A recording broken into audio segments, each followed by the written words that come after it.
Hyderabad శామీర్పేటలో chain snatching రెచ్చిపోయారు. రోడ్డుపై నడుచుకుంటూ వెళ్తున్న ఓ మహిళ మెడలో నుంచి 4 తులాల బంగారు చైన్ను ఇద్దరు దుండగులు లాక్కు వెళ్లిపోయారు. చోరీ దృశ్యాలు సీసీ కెమెరాలో రికార్డయ్యాయి.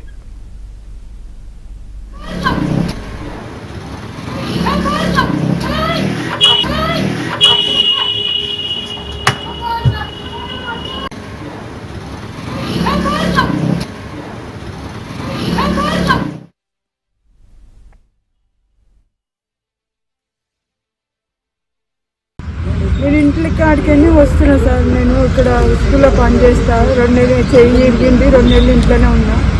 అది మెడికల్ సర్టిఫికేట్ ఏమన్నారు. మొన్న శనివారం పోయి వస్తాను మేడం, నేను పని చేసుకొని బతుకదాన్ని చేసుకుంటా అంటే మెడికల్ సర్టిఫికేట్ తీసుకురమ్మా, తీసుకుంటామని చెప్తే రాపించుకొని వచ్చిన. ఈరోజు పొద్దున పోయి రాపించుకొచ్చినాం సార్. పుస్తకాలు తాడు గుంజుకొని వెళ్ళిపోయారు సార్. బయట పాలక 4 తులాలు ఉంటాయి సార్. ఇంకొక 10 నిమిషాలు అయితే రోడ్ దాటి వెళ్ళిపోయేదాన్ని స్కూల్ కాడికి. ఇంకొక 10